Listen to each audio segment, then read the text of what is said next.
하나님의 은혜와 사랑이 언제나 함께 하시기를 주님의 이름으로 축복합니다. 옛말에 종로에서 뺨 맞고 한강에서 눈을 긴다라는 말이 있습니다. 가령 직장에서 상사에게 야단 맞고는 집에 와서 이제 남편이나 또는 아내나 아이들에게 화풀이하는 거예요. 지금 이스라엘 땅에서 벌어지는 일을 보면 꼭 그 속담이 마찬가지입니다. 우리는 역사 속에서 이스라엘은 항상 옳고 또 하나님의 그 민족이라고 생각을 했지만 요즘 그 진행되는 일을 뉴스로 접하면 정말 충격 그 자체입니다. 심지어는 지난주에는 이스라엘의 한 병사가 예수님 그 십자가 상에 떨어진 예수님 상을 도끼로 내려 치는 장면이 보도가 돼가지고 전 세계 기독교인들이 충격받고 분노했습니다. 그런데 공교롭게도 그 이스라엘이 요즘 공격하고 있는 지역은 이슬람 지역이 아니에요. 그 레바논의 기독교인들 지역입니다. 그러니까 예수상이 떨어져 있었고, 여러분 전쟁의 그 포탄은 기독교랑 나뉘어지지가 않아. 우리가 그동안에는 이걸 다 그냥 이스라엘은 항상 옳다는 생각을 아마 우리 예수 믿는 사람이거나 서양 사람들은 다 심정적으로 이스라엘 편이었어요. 이유가 있어요. 왜냐하면 죄책감 때문입니다. 잘 아시는 대로 2차 대전에 나치 히틀러가 유대인을 600만 명을 죽였어요. 그 원죄가 있어. 그 나치 독일 사람만 죽인 게 아니야. 유럽 전체에서 유대인들은 그야말로 정말 죽어 마땅한 존재들이었어요. 사회 쓰레기들. 실제 그렇게 불렀습니다. 쓰레기라. 그 출발이 어디서 되냐면 유대인들이 예수를 죽였다. 그건 사실이거든. 유대인들이 예수님을 죽였다라고 하는 사실이 이 서양에서 예수 믿은 사람들에게는 유대인들을 용납할 수가 없었어요. 그래서 핍박이 되다가 평소 좋을 때는 이렇게 지내지만 어떤 사회적인 어려움이 찾아오고 또 특별히 중세 패스트가 돌면 문제가 생기면 모든 화살들을 다 유대인 때문에 유대인이 우물에서 독약을 타가지고 우리는 이렇게 죽는다. 그래서 그 모든 분풀이를 다 유대인에게 했습니다. 그래서 그 결과가 지금부터 한 7, 80년 전에 그 600만 명을 죽이는 그 결과가 됐는데 그 당시 1차 대전, 2차 대전 이 그 국제 환경의 변화 속에 이렇게 이스라엘 땅에 유대인들이 정착을 하기 시작하다가 1948년에 나라를 세웁니다. 그때부터 문제가 시작이 되는 거예요. 그런데 그 땅은 빈 땅이 아니었어요. 그 땅에 살고 있던 사람들이 물론 이슬람 사람도 있었지만 기독교인들도 있었어요. 그래서 그들은 거의 초기부터 그야말로 바울, 예수님 그때부터 예수를 믿었던 이런 사람들 수천 년 동안 믿었던 기독교인들이 그 안에 있었어요. 그런데 이스라엘 사람이 들어와서는 거기 살고 있는 사람들을 쫓아내기 시작합니다. 그래서 3차 중동 전쟁이 벌어지는데 우리는 다 이스라엘 편이었어요. 그래서 이스라엘 하나님이 역사하셔가 6일 만에 전쟁에 승리했다. 그렇게만 알고 있어요. 근데 요즘 하는 걸 보니까 이건 해도 너무하다. 그러니까 정작 그들이 그렇게 하는 거를 야 너희들 너무하는 거 아니야라고 말하면 우리는 조상이 600만 명을 죽었어. 이렇게 얘기합니다. 우리 홀로코스트의 피해자야. 그러니까 우리가 하는 일은 모든 게 다 정당해. 유대인들 그렇게 주장한다니까요? 말이 안 되는 거예요. 정작 뺨은 누구한테 맞았어요? 기독교인들한테 맞았어. 2000년 동안. 근데 그 맞은 뺨을 지금 그 땅에 살고 있던 가엾은 사람들한테 분풀이를 합니다. 말이 안 되는 거예요. 여러분 지금 중동에는 큰 세 종교가 지금 충돌하고 있어요. 유대교, 이슬람, 기독교. 근데 여러분 이 세 종교의 공통점이 뭔지 아세요? 그들이 뿌리가 하나라는. 다 아브라함의 후예. 여러분, 우리도 믿음의 조상 아브라함이라 그러잖아요. 유대인은 당연히 아브라함의 후손이고, 여러분 성경에 보면 아브라함의 자식이 갈라져 내려오면서 그 후손들 가운데 그 아랍 사람들도 아브라함을 조상으로 여겨요. 그러니까 뿌리는 하나인데 갈라져 내려오면서 왼수도 이런 철천지 왼수가 없을 만큼 이렇게 분열되게 됐는데, 참 이 사실을 아브라함이 알면 얼마나 안타깝겠습니까? 다 자기 밑에서 뿌리가 갈라진 후손들인데, 근데 가만히 보면 우리는 심정적으로 이스라엘 편을 들지만 지난주 말씀했습니다. 이스라엘 사람들에게, 유대인들에게, 이스라엘도 여러분 무지무지 많아요. 제가 늘 말씀드리잖아요. 이스라엘은 3명이 모이면 5으로 갈라지는 사람들이에요. 거기 여러분 유대인들도, 유대교를 믿는 사람도 있지만은 그 이스라엘에는, 이스라엘 나라 가운데 기독교 믿는 사람도 있어요. 메시아닉 주라 그래. 예수 믿는 유대인들도 있습니다. 너무너무 그 분파가 너무너무 많아. 심지어 이스라엘이란 나라에는 공산당도 있어요. 공산당도 있고 극우당도 있고 아주 뭐 그런 그 나라인데, 그런데 유대교는 예수님을 인정을 합니다. 예수님이 그냥 너나 나나 똑같은 한 인간이야 이 정도지 무슨 예수님을 그렇게, 그러니까 내려치잖아요. 여러분 우리가 사도행전에 보면 꼭 사도 바울 같은 거야. 그 예수, 어떻게 보면 그 예수가 마치 하나님의 아들이라고 주장하는 이런 자들은 신성을 모독했다 해가지고 돌로 쳐 죽이잖아요. 스데반을. 똑같은 얘기입니다. 지금 그 마음이 2000년 전에 그 유대인이나 지금 이스라엘 사람하고 같아.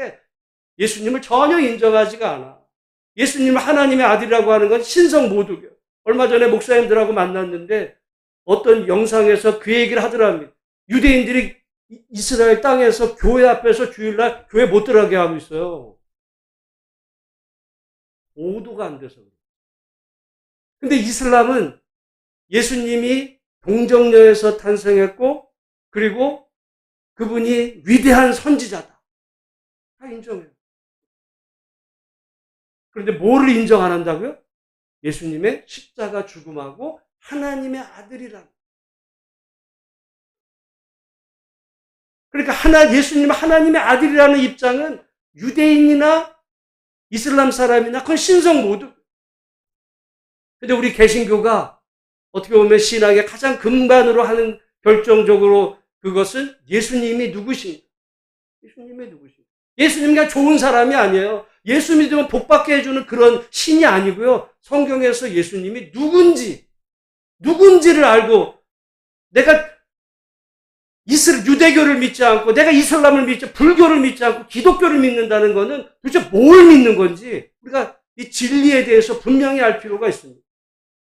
진리를 분명히 아는 거는 좋은데, 그러나 그 진리보다 앞서야 될 게 있어요. 그건 은혜입니다. 여러분, 진리 때문에 전쟁이 났어요. 여러분, 지금 서양 사람들 평온한 것 같죠? 2000년 동안 그들은 하나님의 이름으로 서로 싸웠어요. 그래서 한 번 싸우면 대단합니다. 그래서 영국과 프랑스는 100년 전쟁을 했어요. 여러분, 싸움을 해도 100년을 싸워, 영국과 프랑스가. 그 전쟁을 끝낸 사람이 그 유명한 잔다르크예요. 여러분, 우리는 지금 카톨릭하고 개신교하고 싸움 안 벌이죠? 유럽에서는 싸웠어요. 마르틴 루터 종교개혁 이후에 카톨릭하고 개신교가 30년을 싸웠습니다. 진리만을 강조하고 은혜를 놓쳐버리면 칼을 드는. 그러면서 항상 뭘 주장해요? 하나님은 내 편이야. 저 사악한 무리들을 하나님의 이름으로 처단. 지금 이스라엘 땅에서 벌어지는 일이 그 얘기예요. 거기에 진리도 잘못됐지만 사실은 은혜가 없어요. 오늘 본문에 예수님은 누구시냐? 육신을 입고 이 땅에 오신 주님인데 그분 안에 충만한 것이 있다 그랬습니다. 그 충만함이 뭐냐? 오늘 14절 말씀을 함께 읽어보겠습니다. 14절 같이 읽어봅니다. 시작. 말씀이 육신이 되어 우리 가운데 거하심에 우리가 그의 영광을 보니 아버지의 독생자의 영광이요 은혜와 진리가 충만하더라. 여러분, 진리와 은혜가 아닙니다. 우리는 대부분 진리가 먼저일 것 같아요. 아니에요. 은혜가 먼저입니다. 이 얘기가 그 다음에도 보면, 그래서 17절에도 보면 율법은 모세로 말미암아 주어진 것이 아니요 은혜와 진리는 예수 그리스도로 말미암아 온 것이라. 16절에도 은혜 위에 은혜로라. 여러분, 지금 유대교, 이슬람, 개신교, 우리가 진리를 알아야죠. 도대체 뭐가 다른지, 뭐 때문에 그러고 있는지 원인을 알아야 돼요. 분명히 알아야 됩니다. 진리를 분명히 알아야 돼요. 그렇지만 진리로 그치고 나면 결국은 진리 때문에 싸움이 벌어져요. 여러분, 가정에서도 가령 종교가 다르다고 한번 생각을 해보세요. 집안에서 개신교랑 카톨릭이든지 남편은 불교 믿는데 가령 부인이 뭐 교회를 다니는데 이게 아주 서로 열성이야. 각자의 진리가 있어요. 각자의 진리가. 그럼 어떻게 되겠어요? 맨날 집안이 싸웁니다. 그렇다고 해서 진리를 포기해야 되느냐? 기독교는 그럴 수가 없죠. 그러나 오늘 말씀에 진리보다 우선하는 게 있어요. 우선하는. 그게 뭐라고요? 은혜. 여러분, 은혜가 뭐예요? 은혜가. 은혜는 그냥 좋은 게 좋은 걸 얘기하는 게 아닙니다. 은혜라는 말은 여러분 카리스인데 거기서 카리스마가 나와요. 여러분, 카리스마 하면 어떤 게 있어요? 무슨 무섭고 힘 있고 그게 아니에요. 힘 있는 자가 여러분 호의도 베풉니다. 하나님은 그야말로 카리스마예요.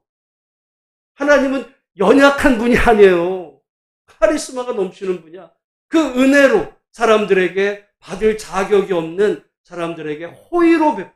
호의. 그렇다고 해서 그분이 진리를 무시하시냐? 그것이 아닙니다. 호의를 베풀지만 진리를. 여러분, 그런데 만약에 우리를 모두 평가할 때 진리가 우선이었다고 생각을 해보세요. 만약에 하나님의 심판대 앞에서 우리가 이 땅에 살아오면서 했던 거, 잘못했던 거, 죄였던 거 다 꼬치꼬치 계산기 두들려가지고 진리를 우선하고 우리를 평가하신다면 우리가 하나님 앞에 설 사람이 한 사람도 있겠습니까?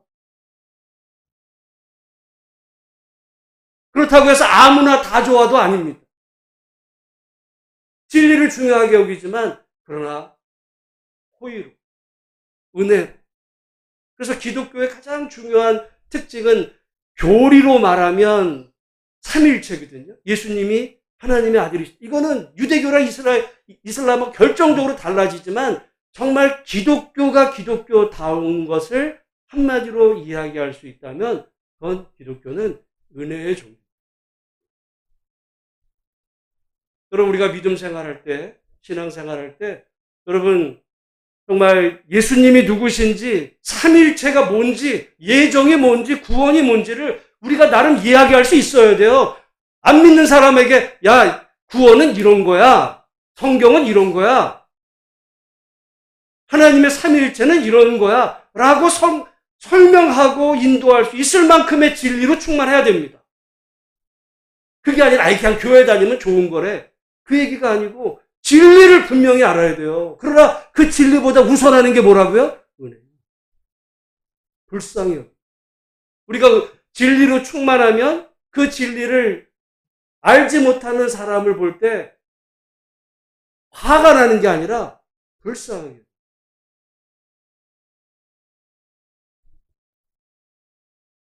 이스라엘 땅에 없는 게 진리도 잘못됐지만 은혜도 없어요. 인간이 인간을 어떻게 그렇게 죽이면서 죄책감이 없어요. 오늘 성경에 예수님이 누구시냐? 은혜와 진리로 충만하신 분인데 여기 18절 말씀에 보면 그분은 우리가 하나님을 본 사람이 없지만 그분이 이 땅에 오신 이유는 우리가 그분을 통해서 하나님을 볼 수 있도록. 그러니까 하나님이 어떤 분이시라고 말하면 우리는 예수님을 통해서 하나님을 볼 수 있어요. 예수님을 빼버리고 하나님을 보니까 유대인들이 그렇게 죽이잖아요. 죄책감도 안 느껴. 근데 예수님을 믿으면서도 은혜가 빠지니까 중세에서부터 근대, 나중에는 그 독일의 히틀러, 여러분 독일 사람들 거의 다가 기독교인들입니다. 개신교예요. 은혜가 빠지니까 진리 때문에 다 죽여버리잖아요. 마귀가 됩니다. 진리도 중요하지만 은혜. 여러분 그러니까 여러분 회사나 여러분 직장 다니는 친구 주변에 친한 사람 다 교회 다녀요? 안 다녀. 진리를 따지고 나면 그 사람하고 친구 돼서는 안 될 수도 있어요. 근데 왜 사겨? 은혜.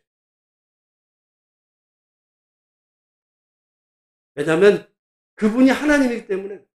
여기 지금 18절에 보면 본래 하나님을 본 사람이 없으되 아버지 품속에 있는 독생하신 하나님이 나타내셨느니라. 그러니까 여러분 우리가 은혜와 진리로 충만한 모습을 보면 누구를 볼 수 있어요?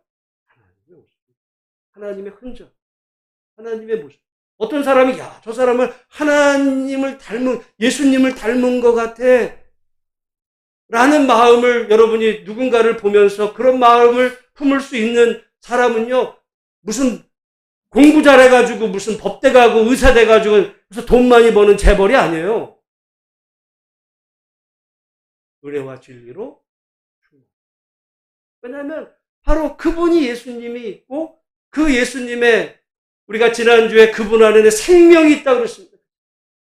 그리고 영접하는 자, 곧 그 이름을 믿는 자들에게는 하나님의 자녀가 되는 권세를 주셨다 그랬어요. 그분의 생명이 우리 안에 들어올 때 우리도 예수님을 믿을 뿐만 아니라 예수님을 닮아가는데 어떤 모습을 닮아가느냐? 은혜와 진리가 충만한 모습.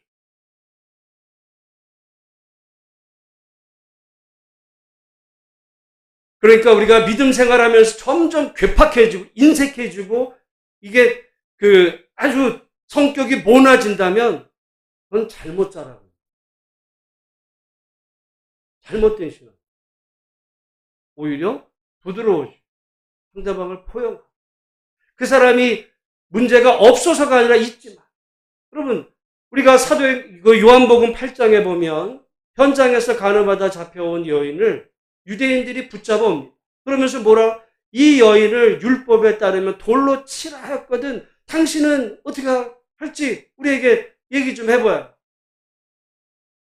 율법에 따르면, 그러니까 진리대로 하면 그 여인은 어떻게 해야 돼요? 죽여야 돼. 그게 맞는 거야. 율법에 그랬어요. 실제로. 그러니까 그 사람들은 괜히 그 여자를 미워해서가 아니라 율법으로, 진리로 죽이라고 했으니까 이 여자 죽여야 되는데 어떻게 할까요? 그랬더니 예수님 뭐라 그래요? 너희 중에 죄 없는 자가 먼저 돌로 치라. 그리고는 그 양심에 찔린 사람들이 다 돌아갑니다. 그러니까 예수님이 그래 너도 이제 가라. 사람들 갔으니까 너도 가라 그래요? 아니야. 그 다음에 뭐라 그래요? 나도 너를 정죄하지 아니하노니 가서 다시는 죄를 범하지 말라고. 그 얘기가 뭐예요? 진리 얘기예요. 다만 그 진리가 은혜로 덮고 있습니다. 은혜가 빠지면 유대인이 된 거예요. 죽이는 거야, 그 여자를. 유대인만 그래요? 기독교인도 잔인해집니다. 하나님의 이름. 우리가 몸 안에서도 왼팔과 오른팔이 있고요. 오른다리 왼다리가 있고 머릿속에도 좌뇌와 우뇌가 있어요. 어떻게 보면 은혜와 진리가 우리 다리를 지탱하고 있고 우리의 머리와 정신과 우리의 이 손발을 움직이고 있어요. 한쪽이 마비되면 장애인 되는 거예요. 장애인 되는 균형 있게 은혜로 충만하면서 동시에 진리로. 그래서 우리가 하나님의 진리에 대해서 알기에 힘쓰는 거죠. 우리가 살아가면서 먹고 살기 바쁘니까 뭐 진리가 뭐 있어 그냥 교회만 다니면 되는 거 아니야? 그렇지 않아요. 아까 우리 찬양처럼 이제 이따 부르겠지만은 내 평생의 소원. 내 평생의 소원이 뭐냐면 예수도 알기 원합니다. 우리가 살아가면서 정말 예수님이 어떤 분이신지, 우리는 예수님에 대해서 피상적으로 예수님 2000년 전에 자기 베들레헴에 태어나고 뭐 제자들 12명하고 뭐 기적 행하다가 뭐 십자가에 죽었다 부활했대. 그게 다가 아니에요. 오늘 말씀에 그러니까 우리의 평생에 내 인생의 목표가 뭔지, 한때 부자 되서요가 마치 목표라고 생각하면 사람들이 덕담하던 시절이 있었어요. 부자 되서요. 도대체 몇 억이 있어야 부자예요?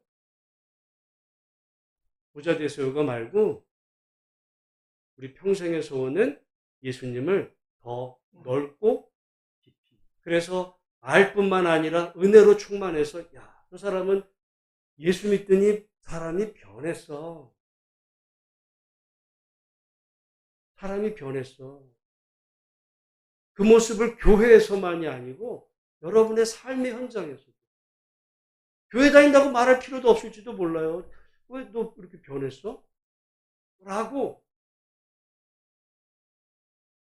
여러분, 왜냐하면 그분이 바로 은혜와 진리로 충만한 분이기 때문에. 여러분, 은혜와 진리는 언제나 함께 가야 되는데, 그렇다고 해서 여러분 진리 없이 은혜만 얘기하면 그러면 뭐 아무렇게나 살아도 그냥 다 품어주면 되는 거냐? 그런 방향성도 없이 그런 건 아니에요.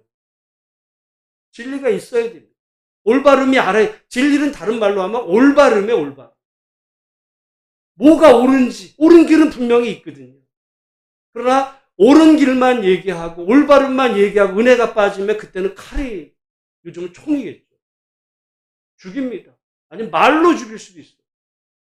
가정에서 여러분 서로 싸울 때 어떻게 싸워요? 넌 틀렸고 내가 맞아. 진리 싸우면 말로 죽이는 수고 상대방을 완전히 긁어버릴 수도 있어요.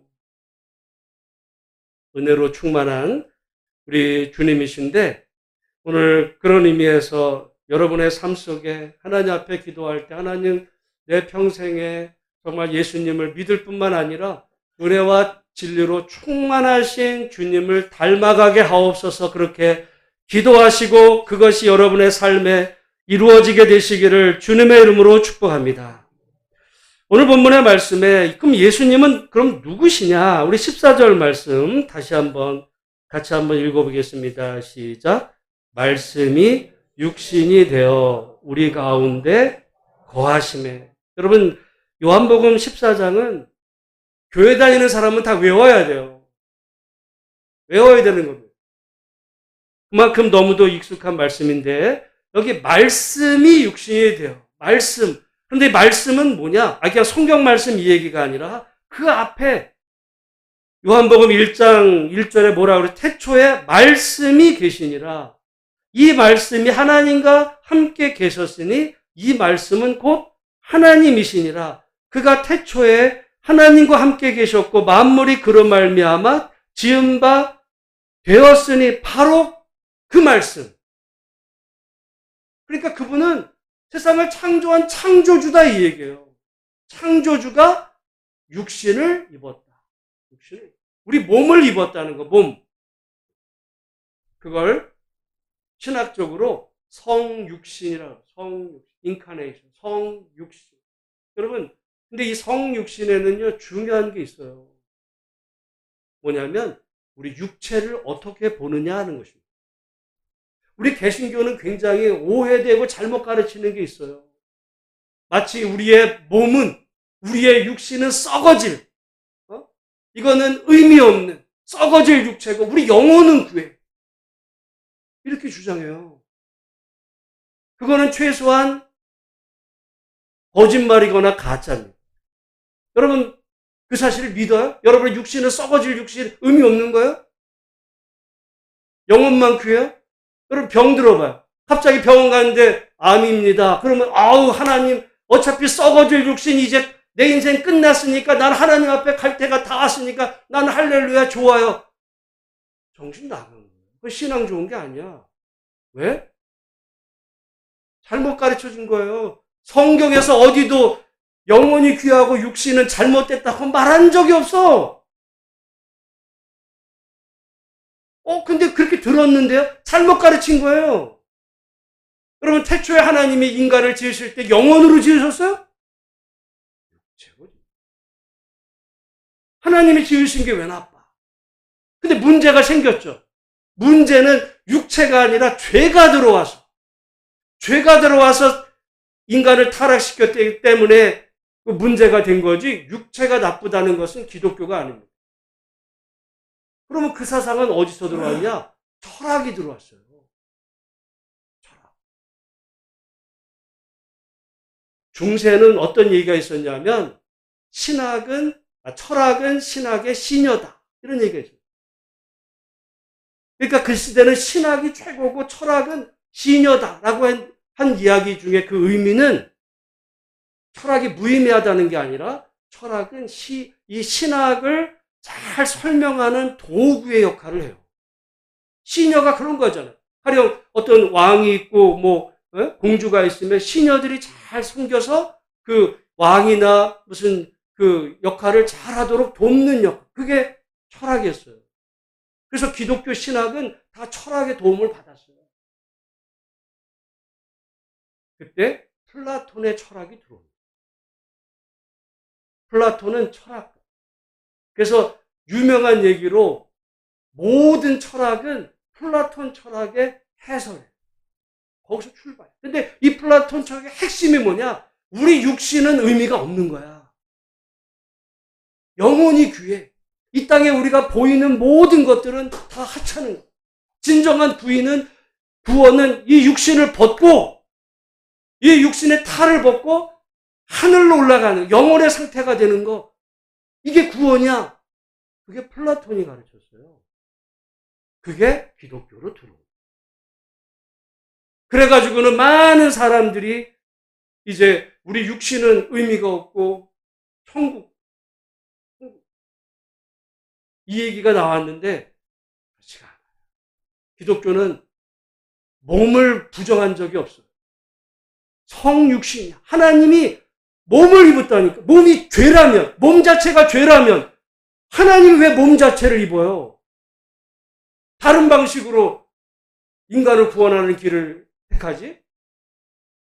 몸이 죄가 아니라 그 몸으로 엉뚱한 짓을 사람이 하기 때문에 그 죄가 문제지 몸이 죄가 아닙니다. 그러니까 여러분, 우리가 병이 들어서 하나님 앞에 하나님 나 이 병 낫게 해주세요. 여러분, 그 기도하는 거 잘못됐어요? 그거?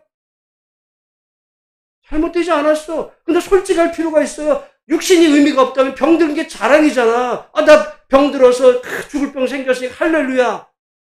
아무도 그러지 않아요. 솔직해야 돼. 신학과 우리 감정이 따로 노는 게 아닙니다. 잘못하면 위선이 돼요. 믿음 있는 체 하면서 나중에 가서는 육신적인 도모하고. 그게 아니고 성육신은 하나님이, 말씀이신 하나님이 몸을 입었다라는 이야기는 우리 기독교는 물론 하나님이 이 땅에 예수님으로 태어났다 그 얘기뿐만 아니라 거기서 이제 나오는 그 세계관은 우리의 육신은 하나님이 주신 선물이다.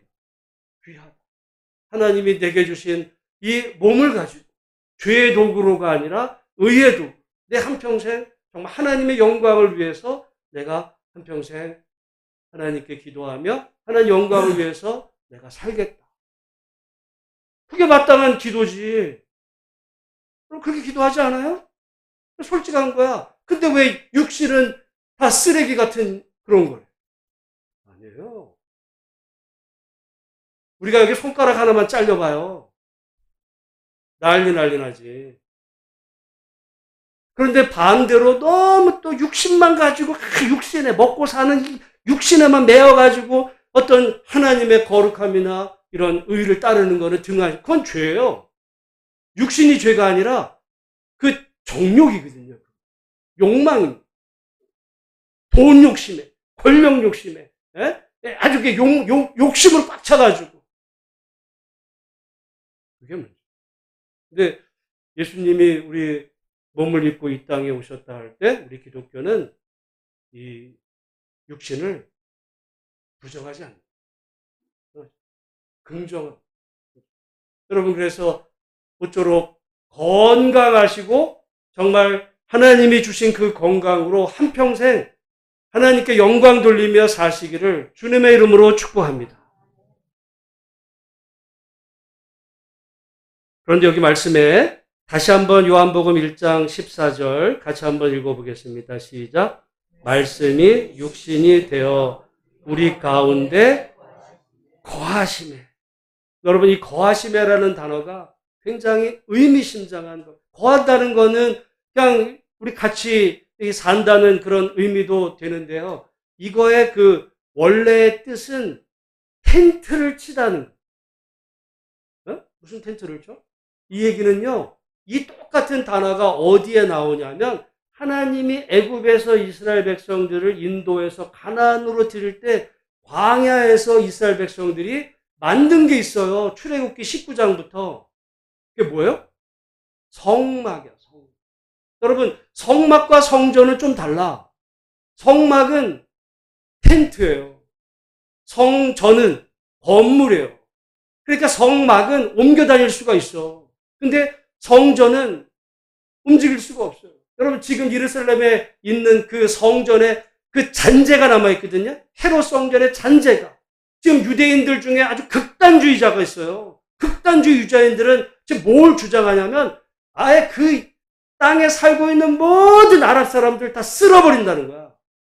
그리고 거기 있는 이슬람 사원을 파괴하고 그 자리에다가 자기들의 성전을 짓겠다. 별 리도 없지만요. 그런 날이 오는 순간은 완전히 이거는 지금 전쟁은 이건 뭐 장난입니다. 그렇게 주장해요. 그 성전, 예루살렘 성전. 그런데 오늘 본문에 나오는 그 예수님은 우리 가운데 거하시는, 이 다른 말로 하면 성전이 되셨다는 얘기예요. 성전. 이 얘기는 그러니까 좀 풀어하면 거하신다는 얘기가 함께 산다는 의미보다는 말씀이 육신이 되어 우리 가운데 성전으로 계신다 이 얘기예요. 그 얘기가 어떻게 할 수 있어요? 우리가 요한복음 뒤에 보면 예수님이 성전을 바라보시면서 이 성전을 헐라 내가 사흘 동안에 일으키리라 말씀해요. 그러니까 유대인들이 야 니까 짓게 뭔데 우리가 이거 46년 동안을 짓고 있어 다 못 줬는데 네가 무슨 사흘 동안에 이걸 다 진다는 거야. 근데 예수님 말씀하신 그 성전은 뭐예요? 자신의 몸이다. 이 얘기입니다. 여러분, 근데 성막이나 성전이 하는 일이 뭐예요?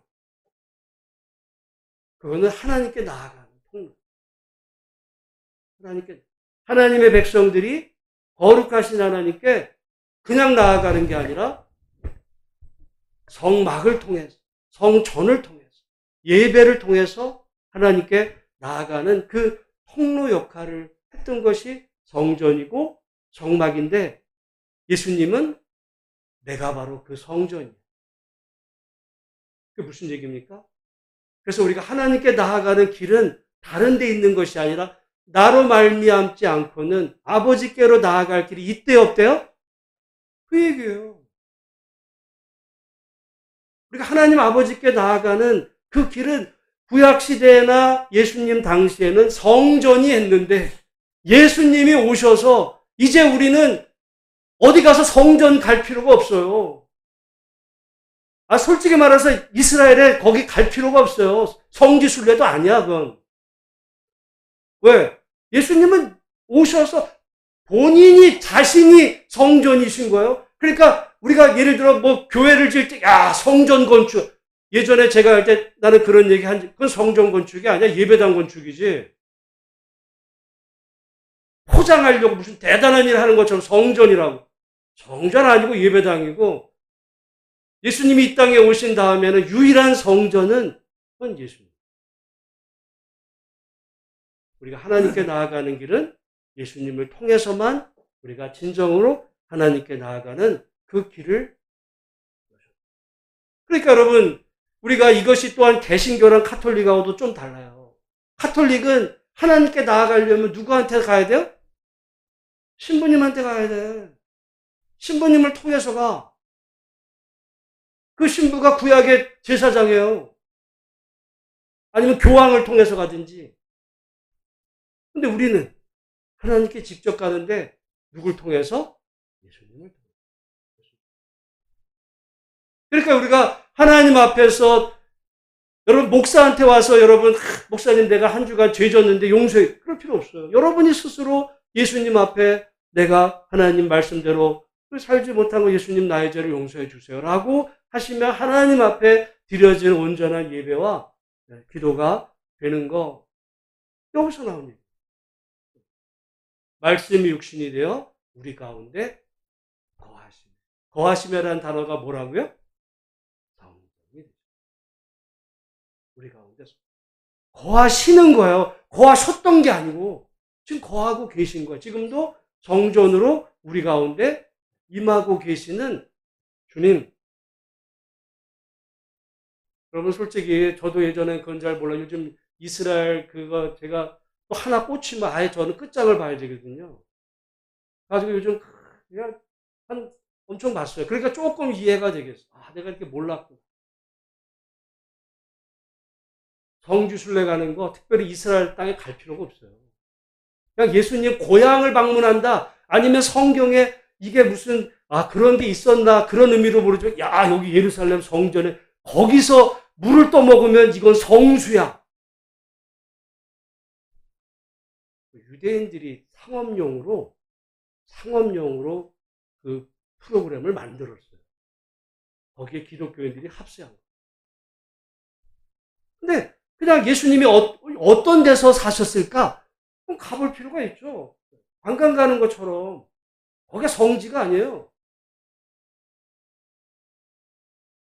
왜? 성전은 거기 있지 않아. 근데 유대인들은 거기다 성전을 짓는데. 아니요. 성전은 예수님.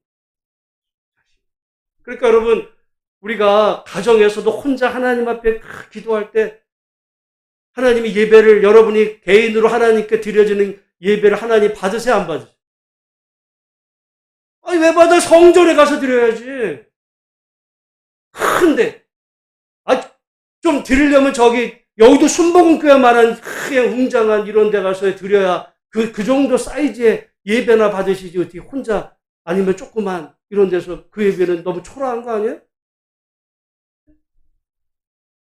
그건 종교입니다. 진리가 아니고 그건 종교. 종교는 여러분 종교랑 기독교가 좀 달라요. 기독교가 종교 아니냐고. 여러분 기독교를 종교처럼 믿는 사람이 있어요.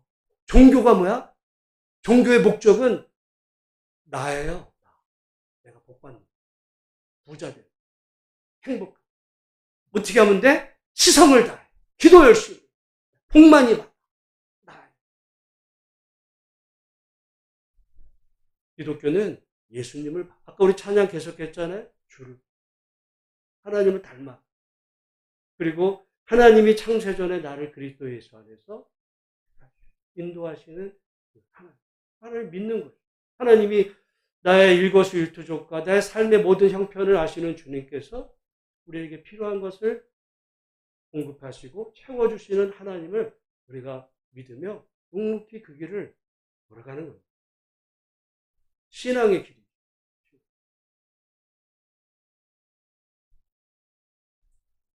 근데 종교가 되면 싸움 납니다. 아까 말한 진리를 그렇다고 진리에 정통한 것도 아니야. 거기에 자기 욕심이 들어가가지고 여러분 결국 저기 이스라엘에서 벌어진 땅은 전쟁은요 진리 싸움이 아니라 다 자기들 이권 때문에 결국은 돈, 땅, 이 이권 때문에 저렇게 죽고 죽이는 거지 무슨 거기에 신앙이 있어요. 다 팔아먹는 거지. 오늘 말씀에 예수님이 누구시냐? 예수님이 누구시냐라고 말할 때 요한복음은 그분은 하나님의 아들로 인간의 몸을 입고 오신 그분은 말씀 본래 하나님이시지만 그분 안에는 생명이 있는 그분은 은혜와 진리로 충만하신 분. 그렇다면 우리가 예수님을 믿는다면 우리도 은혜와 진리로 충만한 삶. 그래서 우리가 여러분 은혜라는 거는 우리가 어떻게 한다고 되는 게 은혜는 하나님이 우리에게 주시는 거예요. 근데 문제는 우리가 받을 그릇이 되어 있어야죠. 사모해야지. 내 그릇이 종지만 하면 하나님 은혜를 주셔도 담을 수가 없어. 다만 하나님이 주시는 것을 받는, 그래서 제가 지난 주일에 영접하는 자, 영접한다는 게 뭐라 그랬어요? 그럼 받아들이는 거예요. 하나님이 주시는 은혜를, 하나님의 생명을, 하나님의 말씀을 우리는 받는 게 아니라 때로는 내가 걸러요. 아, 이거는 나랑 관계없는 말이야, 이거는. 그건 자기가 진리거든요. 우리가 하나님의 말씀이 진리인데 다만 그 말씀이 정확히 어떤 의미인지는 연구가 돼요. 그래서 그 말씀이 진리일 때 우리는 받아들이고 그럴 때마다 하나님을 더 알아가면서 놓치지 말아야 되는 것은 하나님의 그 주시는 그 은혜.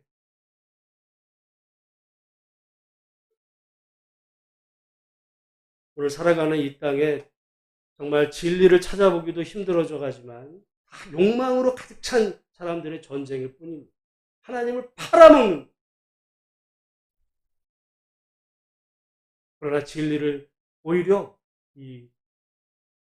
정말 덥고도 넘치는 은혜로 충만. 그래서 여기 말씀에 뭐라 그랬어요? 16절 말씀에 우리가 다 그의 충만한 데서 받으니 은혜 위에 은혜로라. 여러분, 은혜라는 게 뭐라고요? 그러니까 여러분, 우리가 다른 사람한테 뭔가를 전도를 하는 것도 교회 가자고가 아니라 뭔가 진리에 대해서 내가 설명할 수가 있어야 돼요. 기본적인 거는. 그러니까 은혜란, 따라해 보겠어요? 은혜란 받을 자격 없는 자에게 베풀어 주시는 하나님의 한없는 호의다. 다시 한번, 은혜란 받을 자격 없는 자에게 베풀어 주시는 하나님의 한없는 호의다. 받을 자격이 없는 거예요. 그러니까 어떤 애가 공부 잘한다고 상 주면 그건 은혜예요, 아니에요? 아니야. 그건 마땅히 줘야지. 공부 잘하는 애가 상 안 주면 따질 거예요. 아니, 내가 이렇게 열심히 했는데 나한테 왜 상 안 줘? 여러분, 그건 은혜가 아니야. 받을 자격이 없어. 그러니까 기독교 신앙의 가장 반대는 뭐야? 교만이야. 내가 은혜를, 나 같은 사람이 구원을 못 받아?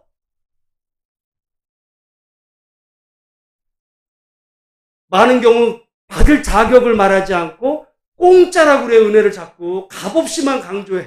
값없이가 아니야. 중요한 건 받을 자격이 없다는 거예요. 그게 왜 공짜야? 그 은혜 때문에 하나님은 그 아들을 죽이셨는데 그게 어떻게 공짜야? 엄청난 거지. 여러분, 워낙 엄청난 거는 계산이 안 되는 거예요. 여러분 자식의 생명이 뭐 1억이면 되겠어요? 값으로 계산할 수가 없어요. 공짜라서가 아니라 받을 자격 없는 자에게 베풀어 주시는 하나님의 한없는 그 호의, 그 은혜로 우리가 구원 받았는데, 우리가 여러분 산에를 올라간다고, 산에 길이 있다고 아무데나 그냥 막 올라다니다고 산에서 길을 잃고 큰일 당해요. 깊은 산이면 어떻게 해야 돼? 길을 알고 가요. 예수님은 구원에 이르는 올바른 그 길이라는 건 진리거든요. 진리의 말씀 잘 알고. 그래서 여러분, 우리가 내가 신앙생활 몇 년 했다 그 얘기하지 마시고요. 정말 내 남은 평생 예수 더 알기 원하고 알아가면서 하나님의 그런 풍성하신 은혜를 따라 내 삶의, 내 생각과 내 인격이 더 넓어지고 폭이 알아가는. 그래서 유튜브에서 듣고 누구 말 하나 들었다고 그게 다인 줄 알고 세상에 가짜들 무지무지. 이제 AI 시대가 되면요 온갖 가짜들이 아마 판을 칠 겁니다. 진리를 갖고 있어야 분별이 되는 거예요. 누가 뭐라 그래? 가짜일 수 있어요. 여러분, 그런 의미에서 우리 여러분의 한평생, 나는 앞으로 내가 내 인생 정말 부자 돼서 내 자식한테 그냥 똥똥거리게 살게 해줄 거야. 아마 그렇게 남은 인생을 목표로 삼으신 분은 없겠죠. 그렇다고 한다면 우리 남은 한평생은 내가 예수 더 깊이 알고 하나님의 은혜 가운데 살겠습니다. 그렇게 고백하며 믿음 생활 해가시는 저와 여러분 우리 모두가 다 되시기를 주의 이름으로 축복합니다. 하나님 아버지 감사합니다. 오늘